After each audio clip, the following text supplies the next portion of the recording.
So I said I would talk a little bit about what I've been going through. So in September, I found out that a woman was missing, and I ended up helping find her. It was a community effort, and I was glad to be a part of it, and we got her home safe. And so far, we've reunited quite a few people that were missing Indigenous folk, which brings me to the next thing. I then accepted a job as a body removal technician. I've always wanted to work in the funeral industry. Death's just been a part of my life. That's kind of what happens when you live with an Indigenous lifestyle. My mom died when I was quite young, so I thought this was my way to get my foot in the door. How wrong I was, because it heavily traumatized me. I saw car accidents, I saw murders, I saw all sorts of terrible things. I quit that job. And then I went to nationals. I went to skydiving nationals at Skydive Arizona, and I had actually a really good time. And I'll post some footage of it, and I'll talk a little bit about who's there and whatnot. And on my way home, I actually stopped and picked up this. We were in the Anishinaabe clan. It means bear. It's my first turquoise ring. I lost my grandfather's. They've been pawned off. So I decided to get myself one, and I had stopped at a store to do so. After I left that store, I saw an elder on the side of the road, and I stopped to listen to him, and you can see that video on my channel too. After I left the elder, I thanked him for letting me hear him speak, because it's very important we listen to our elders. They have so much knowledge to tell us. It put me at the right place at the right time, to be right at the right place where an accident was going to happen. I came over the hill, and an accident had just happened. There were car parts still flying all over the road, and instantly I stopped. I ripped my shirt in half, and I started running across the road. I had ripped my shirt off, which was my boogie shirt from last year, actually, because I could see how bad the injuries were, and I was afraid I was going to need a tourniquet. So I assessed the first couple in the Charger, and made sure that they were okay. And a man named Steve was actually stopping traffic. He was the only other person that stopped before the cops got there. I will never forget how scared I was, because when he told me that there was a woman trapped in a truck down the way, I feared the worst.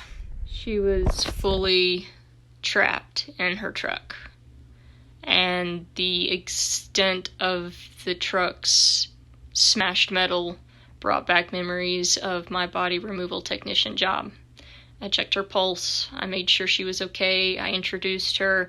I asked her if she had any sort of medical complications, and I was feverishly trying to get her medications, which were in a bag, out from behind the truck. In that time, I realized that the door was crushing her leg, and that the very real threat of a clot forming was going to happen, and we may lose her. Paramedics were 30 minutes out, and Steve had tried to open the door but couldn't, and I got scared because I was afraid that she would die. And it took every ounce of power that I had to rip the entire wheel off of the truck so that I could rip the door off. And I'll show you the photos so that you can see what I'm talking about. I don't take it lightly.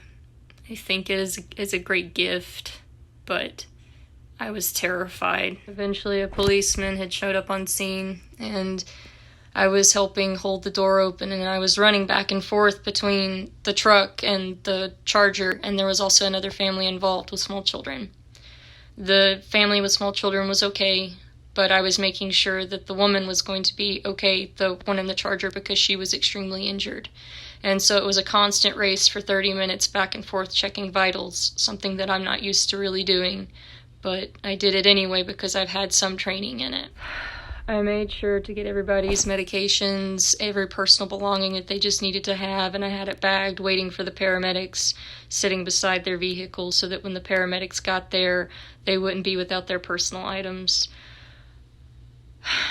I am still stressed over the event. I'm thankful that I was at the right place at the right time, and I am thankful for my condition because I couldn't have ripped the door off without it. But I've had a lot of trauma lately, and I need some grace. The cop gave me his card, and he thanked me for my assistance, and I won't forget it. I'm very thankful that I stopped to get my ring. I'm thankful that the elder let me hear him speak, because it put me at the right place at the right time, because I don't think I could have stand to see someone else die. I can't stand to watch people hurt. The absolute best thing is that nobody died. I didn't give up. I didn't stop. And nobody died. They were injured, but they survived. And I'm thankful for that. This was after they had the charger up on the wrecker, but the charger door actually guillotined my back.